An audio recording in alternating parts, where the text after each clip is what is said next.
네, 오늘은 생물의 조절과 방어에 대해서 하겠습니다. 저희가 신경을 배웠습니다. 그리고 이제 그 다음에 배우는 게 호르몬입니다. 그래서 신경과 호르몬에 의해서 주로 조절이라는 게 이루어지죠. 조절을 얘기할 때는 주로 이제 저희가 뭐하고 상관이 있냐면 항상성하고 상관이 있는데요. 그 항상성을 조절할 때는 이제 호르몬만 하진 않죠. 신경이 같이 나옵니다. 그래서 저희가 이번에는 생물의 조절, 그래서 호르몬, 방어, 그래서 면역, 이렇게 두 가지에 대해서 배웁니다. 먼저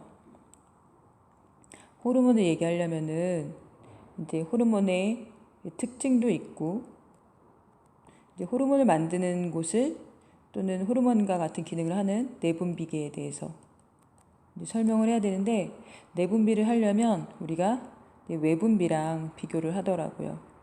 외분비라는 것은 이제 분비관이라는 게 있어요. 그래서 분비관이 있는 상태에서 물질이 나오면 우린 그걸 갖다가 외분비라고 말을 해요. 이렇게 말을 하면 감이 잘 안 오시잖아요. 그래서 땀샘 또는 뭐 젖샘 또는 소화 효소들 이런 것들을 주로 얘기를 하죠. 소화 효소 또는 땀샘. 네, 이런 것들이 주로 외분비입니다. 갑자기 선생님이 젖샘이 잠깐 헷갈리는데 얘는 지워볼까요? 또 제가 틀릴 수 있으니까. 네, 그래서 땀샘, 그 다음에 눈물샘 또는 소화효소. 소화효소는 외분비입니다. 분비관이 있어요. 네, 이런 애들 외분비라고 말을 하고요. 내분비계는 혈액으로 내보내는 것을 주로 내분비계라고 말을 합니다. 그 내분비계 안에 되게 다양한 분야가 있어요. 여러분이 생각하는 그냥 호르몬 일시적인 그런 것만이 아니라, 그래서 우리가 화학적 물질 또는 화학적 조절 이렇게 말을 하는 것은 너무나 다양해서 이렇게 말을 합니다. 자, 그래서 여기 보면은 그림이 좀 나와 있는데 보시면 어떤 분비세포가 있는데 그 분비세포가 물질을 내보내는데 혈관을 통해서 물질을 내보내서 어떤 세포에 작용을 하면 이런 걸 갖다가 내분비 신호 전달이라고 말을 해요. 근데 이런 세포한테 작용을 할 때 이 작용하는 세포를 우리가 뭐라고 하냐면은 이제 타겟이라고 말을 하죠. 타겟. 그래서 우리가 표적세포라고 말을 합니다. 표적세포는 뭘 갖고 있어야지 표적세포가 되냐면은 수용체라는 걸 갖고 있어야지 표적세포가 됩니다. 그래서 호르몬들은 기본적으로 특이적이죠. 그래서 아무나한테나 작용을 하는 게 아니라 수용체가 있는 애들한테만 작용을 하는 애들입니다. 일단 이제 내분비가 뭐라는 거를 좀 얘기를 했었는데요. 이 내분비의 종류가 되게 다양해요. 그래서 여기 보시면 어떤 분비세포가 있는데 그 분비세포가 자신한테 다시 물질을 이렇게 만들어내요. 그 다음에 자신한테 바로 작용을 하면, 그러니까 표적세포가 자기인 거죠. 만든 애도 자기고, 이렇게 하는 애들도 있고, 또는 자기가 만든 다음에 표적세포는 주변인 거예요. 그래서 주변 분비한테. 그래서 이거는 얘네들을 이게 자기한테 하니까 자가 분비, 주변 세포한테 하니까 주변 분비 이렇게 표현을 해줘요. 또는 여러분 얼마 전에 바로 전에 배웠던 이런 신경세포의 축삭돌기 말대에서 나오는 이 신경전달 물질, 이런 것도 시냅스의 신호 전달로 해서 어떤 세포한테 작용을 하는 거죠. 수용체가 있는 세포한테. 근데 그 표적 세포 기관, 여기 조직이라고 나왔는데 거기가 신경이 될 수도 있고 근육이 될 수도 있고 또는 샘이 될 수도 있는 거예요. 샘이라는 것은 이제 분비샘들을 말을 하는 거죠. 호르몬을 만들어내는. 네, 이런 것도 있고, 또 다른 거는 어떤 게 있냐면 요 밑에 있는데, 네, 신경분비세포의 그림이 좀 잘 안 보이네요. 예. 이렇게 바로 세포한테 직방으로 작용을 하던가, 여기는 혈류를 통해서 전달을 해서 이 표적세포 있는 애한테 작용을 하는 방법, 이런 것도 있는 거죠. 이렇게 다양하게 다양하게 있습니다. 근데 교과서에 보면, 여러분이 갖고 있는 고급 생명과학에 보면 또 다른 게 하나 있는데 뭐냐면은 그 신경 내분비인데 교과서 93쪽이에요. 보시면 우리가 근데 내하수체 전엽이나 내하수체 후엽 뭐 이런 거 기억 안 나시겠지만 뭐 혹시나도 몰라서 간내가 있고 간내 시상하부가 있고 그 다음에 우리가 이렇게 되어 있잖아요. 그러면은 여기가 만약 전엽이라고 한다면 여기가 후엽이라고 한다면 내하수체 후엽은 내하수체 전엽하고 후엽이라는 것의 차이가 내하수체 전엽은 여기에서 이제 신경세포가 물질을 만들어내서 여기서 신경세포가 물질을 만들어내서 이걸 따라서 내보내면 이 전엽이 자극을 받아서 여기서 이제 호르몬들을 만들어내잖아요. 다른 분비샘을 자극하는 호르몬. 근데 내하수체 후엽은 간내 시상하부에서 신경이 있으면 여기서 그 신경 전달 물질을 만들어내요. 그래서 이거를 갖다가 축삭돌기를 통해서 축삭을 통해서 쭉 온 다음에 이 후엽에다 저장해 두는 거죠. 그리고 난 다음에 후엽에 있다가 나중에 이렇게 혈액을 통해서 방출이 되고 그리고 이제 표적기관에 작용하는데 이렇게 신경 전달 물질 그리고 또는 호르몬 이거를 얘가 만드는 거죠. 신경세포가. 그 다음에 후엽에다 저장해 두었다가 그 다음에 표적세포에 작용하는 이 호르몬들이 뭐가 있냐면은 항인효 호르몬. 네, 이런 항인효 호르몬이 있는데 이러한 내하수체 호흡에서 분비되는 호르몬을 갖다가 이제 신경 내분비 신호 전달 뭐 이런 표현을 해줘요. 그래서 우리가 신경 전달 물질이 또는 호르몬들이 이런 화학적 물질이 작용하는 방식이 매우 다양합니다. 네, 여기서는 그걸 얘기했고요. 자, 그러면 그래서 이런 분비관 없이 나오는 내분비의 종류들을 얘기한 거고 이 내분비의 종류 중에서 이제 그 호르몬, 이 내분비 물질을 이제 토탈 우리가 호르몬이라고 많이 하잖아요. 그 호르몬의 특징을 보면 일단 한 몇 가지가 있는데요. 첫 번째는 얘는 굉장히 이렇게 표현하면 네, 이거 초성인데 뭘까요? 시옷 리을으로 작용한다. 네, 소량 또는 미량 굉장히 작게 적은 양으로 작용한다는 거죠. 우리 쉽게 표현해서요 이런 말 많이 해요. 우리 종이컵에다가 커피 믹스 넣고서 그 다음에 그 커피 믹스 요 봉다리로 이렇게 막 저어서 먹는 여자쌤들은 안 그런데 남자쌤들 많이 그러더라고요. 그러면 이제 우리가 많이 그런 말을 하죠. 이 커피 믹스 봉다리에서 환경호르몬 나온다고. 그러니까 이렇게 먹으면 안 돼요. 막 이러거든요. 그러면 남자쌤들은 이런 말을 아우 얼마나 나온다고 뭐 너무 조금인데 뭐 어때요? 뭐 이런 말을 하거든요. 예, 조금이에요. 정말 조금이에요. 근데 얘는 이 조금이 커다란 영향력을 발휘해요. 그래서 위험한 거죠. 그래서 호르몬은 소량으로 작용을 합니다. 소량으로. 두 번째는 아까 말한 대로 호르몬은 내분비관이 없다고 했었잖아요. 그러니까 내분비관이 아니라 참 분비관이 없다고 했었죠. 그래서 혈액으로 이게 가장 큰 특징입니다. 혈액으로 방출합니다. 세 번째는 예전에 이런 내용이 있었어요. 이 얘기를 할까 말까 했는데 여러분이 너무 지루할까 봐 좀 하자면 호르몬 특징을 하고 있습니다. 예전에 어느 외국인데요. 유럽에 정말 키가 큰 사람이 있었대요. 너무너무 키가 큰 사람이. 그래서 사람들이 이 사람이 이제 죽을 때를 좀 기다렸대요. 그 다음에 이 사람이 죽고 난 다음에 이 뇌를 해부했다고 합니다. 뇌를 해부한 다음에 이 사람한테 특별히 있는 어떤 물질이 있을 것 같은 부위를 갖다가 이제 이렇게 좀 쪼갰겠죠? 쪼개갖고 이제 키가 너무너무 크게 하는 어떤 호르몬 또는 물질이 있을 거라고 생각을 한 거예요. 예. 그래갖고 그 물질을 갖다가 이 의사들이에요. 이거 닥터들이 이제 실험을 하려고 그 주변 나라에 있는 이거 어디서 책에서 읽은 거 들었어요. 저도 나라는 작은 사람들한테 이렇게 오라고 했대요. 다들 와라. 그리고 이 물질을 시험해 보기로 한 거예요. 이 사람들한테 주면 이 사람한테만 있는 이 특이한 물질이 정말 그 키를 크게 하게 하는 그 물질이었나 궁금해갖고 이 물질을 이 사람들한테 이렇게 줬대요. 이 사람들이 키가 컸을까요? 안 컸을까요, 여러분들? 키가 다 큰 거예요, 이렇게. 그래서 이 소문을 들은 거예요, 주변 사람들이. 그래서 이 물질을 자기네들도 받고 싶었던 거죠. 다른 나라에 있는 뭐 아니면 다른 주변에 있는 그 작은 사람들이 이렇게. 그래서 이 의사들한테 이 물질을 나도 달라 뭐 이렇게 얘기를 한 거예요. 그래서 이 의사들이 이거를 갖다가 이 사람은 이제 이 사람 물질은 다 썼으니까 그걸 갖다가 다른 어떤 뭐 돼지나 이런 데서 이거랑 똑같은 물질을 찾은 거죠. 그래갖고 이 물질을 갖다가 키 작은 자기들도 키가 커지고 싶어요 라고 말하는 사람들한테 이렇게 줬대요. 이 돼지한테서 발견한 이것도 키 작은 사람들한테. 자, 이 사람들은 키가 커졌을까요? 안 커졌을까요? 여러분들? 네, 키가 커졌어요. 자, 즉 무슨 소리냐면 사람한테 있는 물질이나 돼지한테 있는 물질이나 똑같이 작용을 했다는 거죠. 자, 우리가 이걸 통해서 뭐라고 말하냐면 이걸 뭐라고 하냐면 자, 첫 번째 특징이 뭐였죠? 소량으로. 두 번째 특징이 뭐였죠? 혈액으로.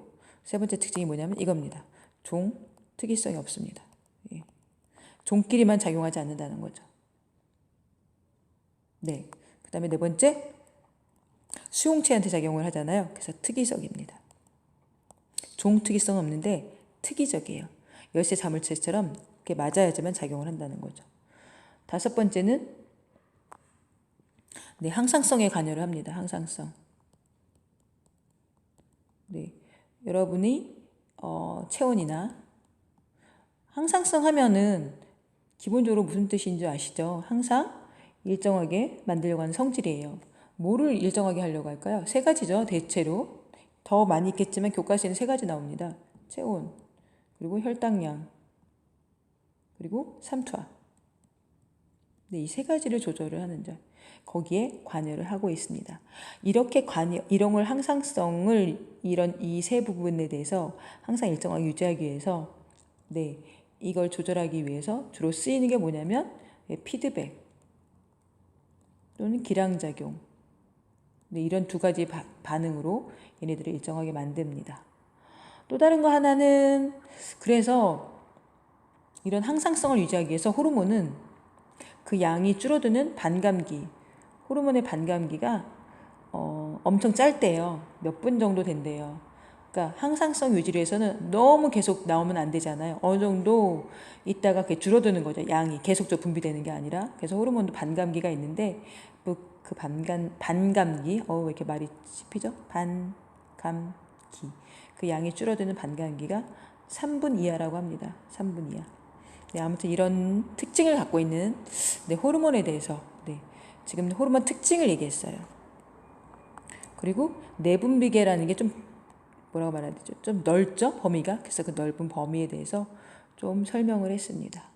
그 다음에는 호르몬의 종류인데요. 잠깐 다음을 보면 어머나 여기 페로몬 이게 왜 이러지? 이 페로몬이 나와 있는데요. 이 페로몬은 이게 뭐라 말하죠? 여기 왜 나왔냐면 페로몬의 특징을 여러분이 찾아보시면 좋을 것 같아요. 얘는 외분비관을 통해서 나오는 외분비 물질이에요, 여러분. 외분비관이 아니라 분비관을 통해서 나오는 외분비 물질이에요. 그래서 페로몬이 나왔습니다. 어떤 자세한 역할을 하는지는 여러분이 궁금하시면 찾아보면 좋을 것 같아요. 아까 말했죠. 소화요소, 땀샘, 이런 것들. 이런 거와 함께 얘도 외분비계 물질입니다. 분비관이 있어요. 분비관이 있으면 외분비, 분비관이 없으면 내분비 이렇게 됩니다. 그 다음 호르몬의 종류를 보면 호르몬의 종류는 여기 보시는 대로 호르몬의 종류는 주로 물에 녹는 친수성, 지질에 녹는 속수성 이렇게 나와 있는데요. 호르몬의 종류는 주로 이게 단백질 계열, 펩타이드라고 하는 게 있고요. 그 다음에 지질 계열인데 스테로이드라는 게 있다고 합니다. 그러면 이런 호르몬의 특징, 폴리펩타이드나 이런 스테로이드나 어떻게 만들어지는지를 잠깐 설명해 본다면 단백질이잖아요. 그러니까 단백질은 주로 펩타이드니까 어디서 만들어질까요? 당연히 리보솜에서 만들어지겠죠? 리보솜이 어디에 붙어 있냐면 유리되는 리보솜도 있지만 대체로 핵 바로 옆에 있는 소포체, 뭐라고 하냐면 거친면 소포체죠.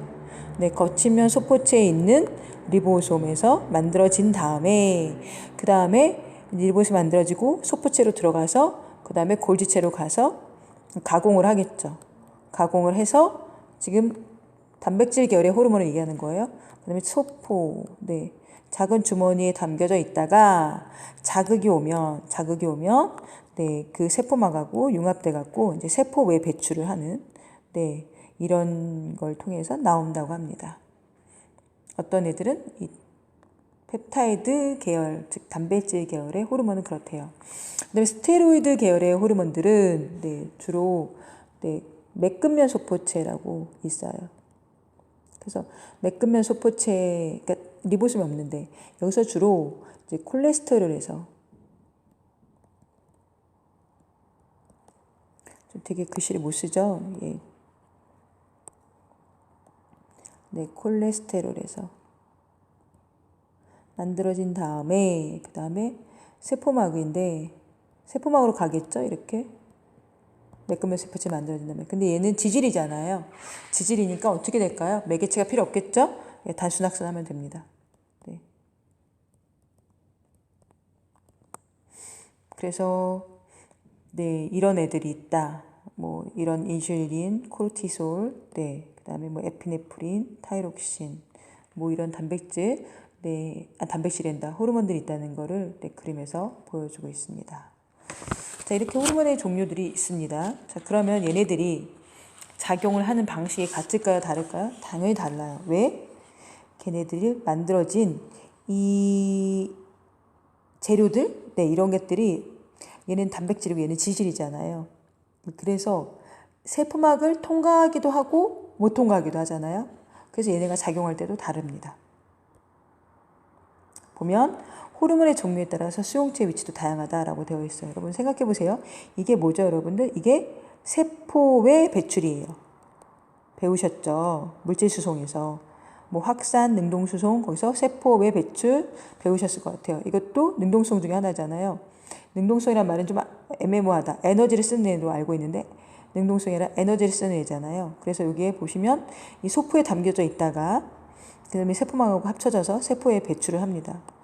그 다음에 얘네들이 혈관에 따라 이동을 하겠죠. 근데 얘네들은 중요한 게 뭐냐면 수용성이라고 했잖아요. 근데 세포막은 어떻죠, 여러분들? 인지제 이중층이에요. 그러니까 당연히 얘를 통과하기가 쉽지 않은 거예요. 그러니까 얘는 직접 통과하지를 못해요. 대신에 세포막인데 어떤 세포막이냐면 표적세포, 즉 얘가 작용할 표적세포의 세포막에 얘가 수용체가 있는 거죠. 그래서 그 세포막의 수용체에 결합을 합니다. 그러면 이 다음에 단계들이 되게 많아요. 이게 지금 하나도 안 나와 있는데 단계로 신호가 전달이 돼서요. 그 다음에 얘네들이 신호가 전달이 돼서 뒤에 좀 자세히 나옵니다만 네, 그렇게 해서 주로 어떤 일을 하냐면은 여기에 나중에 이제 G 프로테인도 있고요. 그다음에 뭐 G 프로테인, 뭐 CAMP 뭐 다 낯설잖아요. 얘네들 다 뭐라고 생각하시면 되냐면 매개체예요. 매개체. 어떤 반응이 일어나도록 하는 매개체. 근데 이제 이것이 결합이 되면 얘가 직접 일을 못 하잖아요. 그러니까 얘네들이 이 안에 있는 얘네들이 여기에 얘네들이 있어서 얘네들이 그것을 전해주는 거예요. 그래서 필요한 것을 어떻게 하냐면 이 핵 안에서 핵이 여러 개가 있으면 내가 필요하다고 생각하는 그 유전자를 발현을 시켜서 그 다음에 단백질을 합성을 해서 그 다음에 여기서 직접적으로 내가 원하는 일을 일어나게 하는 거죠. 좀 헷갈리면 여러분 이렇게 아시면 돼요. 호르몬은 지가 뭘 하지는 않아요, 여러분. 네, 직접 하지 않고 밑에 있는 애들이 해요. 단지 결합해주기만 하면 돼요. 예, 근데 얘가 이 상황에 맞게 이제 여기 오면 그 다음에 그 밑에 있는 애들이 실질적으로 이제 비활성화 됐다가 다시 활성화가 돼서 이 자기가 원하는 반응을 일으킨다는 거죠. 얘네들은 특징이 이 지용성보다 빠릅니다. 첫 번째가 이런 일이고요. 두 번째는 네, 빠르다. 왜냐하면 미리 만들어져 있잖아요. 예, 그래서 미리 만들어져서 저장돼서 나타나기 때문에 네, 세 번째는 지용성보다 빠르다는 거 하나. 그 다음에 얘네들은 미리 합성해서 저장되어 있기 때문에 얘보다 좀 빠르다는 특징이 있다고 합니다. 그리고 여기 보시면 지용성입니다. 근데 지용성은 여기에 보시면은 아까 말했죠. 여기서 단순 확산한다고 그랬죠. 단순 확산돼서 여기를 통과해요. 그 다음에 혈관을 통해서 맞는데 혈관에서 혈장에 그 혈장 아시죠? 혈액 안에 보면은 혈장이 있고 혈구가 있죠. 혈구 안에 이제 적혈구, 백혈구, 혈소판이 있는 거고 혈장 안에 혈장 운반 단백질이 있다고 합니다. 그래서 그 혈장 운반 단백질이 그 얘네들을 결합해서 어디까지 그 표적세포까지 이동을 시켜주죠. 그러고 얘는 여기를 그냥 통과하는 거죠. 왜냐하면 얘는 지질이니까 스테로이드니까 들어와서 그 다음에 여기 보시면 핵 있잖아요. 핵막도 다 어떻게 돼요, 여러분? 다 들어올 수가 있어요. 얘는. 그래서 여기에 핵 내에 있는 이 수용체와 결합을 한 다음에 그 다음에 다시 여기 많은 유전자들 중에서 자기가 필요한 유전자를 합성을 해서 나가서 자기가 원하는 일을 일어나게 하는 거죠. 그래서 여기 보시면은 이 수용성 호르몬과 지용성 호르몬의 그 성질이 달라서 하는 일도 역할도 좀 다르게 됩니다. 역할이라기보다는 작용하는 방식이 다릅니다. 그러고 난 다음에 그 다음을 보시면 좀 더 자세하게 나왔어요. 그 다음 여러분들이 아까 궁금해 하셨을 것 같은데 여기 있어요. 요걸로 좀 설명했으면 낫을걸. 에피네프린이라는 거예요. 아시죠? 에피네프린. 이 혈당량 증가시킬 때 또 쓰이는 건데 이 에피네프린이 나오면 얘네들이 이게 단백질계인 거죠. 펩타이드계. 그러니까 G는 통과를 못하는 거예요, 여기를. 그래서 G 단백질 결합 수용체 결합이 돼서 이 진 단백질에 GTP가 결합을 해서 뭔가 활성화가 돼요. 그러니까 활성화되면 이 아데닐 고리화 효소라는 게 있는데요. 이거는 ATP를 갖다가 CAMP라고 하는데 C는 사이클릭이에요. 그래서 고리화라는 거죠. 얘가 주로 2차 전달자예요. 그래서 뭔가 반응을 촉진시켜주는 애입니다. 뭔가 궁금해하지 않으셔도 돼요. 이런 것들이 있구나. 이 정도만 아시면 됩니다. 진심. 그래서 얘네들이 이제 단백질 인산화 효소라는 얘 목적이 지금 이제 혈당량을 증가시키는 거니까. 그래서 단백질 인산화 효소를 만들어서 글리코젠 분해를 촉진하고 합성은 방해하는 뭐 이런 일을 한다라는 거죠. 이런 매개체가 있다는 거예요. 이런 매개체가. 근데 이 단백질 인산화 효소 A가 이제 만들어져야 되잖아요. 얘네들이 있었으면 미리 만들어놨으면은 바로 이제 활성화시키면 되고 안 만들어졌으면 얘를 만들어야 되는 거죠. 그러려면은 아까 말한 대로 해관으로 들어가서 얘의 유전자를 활성화된다. 얘의 유전자를 이제 전사하고 단백질로 발현시키고 그 다음에 이제 여기서 이 반응을 일으키면 되겠죠. 근데 이런 것도 이제 미리 만들어져 있으면 얘네들은 이제 이거를 다 거의 해줍니다. 인액티브에서 액티브로 바꿔준다라고 생각하시면 돼요. 액티브로. 그러니까 비활성화돼 있던 걸 갖다 활성화를 만들어줘서 내 원하는 반응을 일으키도록 하기 때문에 얘가 빠르다는 거예요. 새롭게 만드는 것보다는. 그 다음은 스테로이드입니다. 스테로이드는 여기 보시면 직접적으로 유전자 발현을 조절한다고 되어 있잖아요. 그래서 주로 어디서 유래한다고 그랬죠? 아까 콜레스테롤에서 콜레스테롤에서 만들어집니다. 그리고 얘네들은 주로 무슨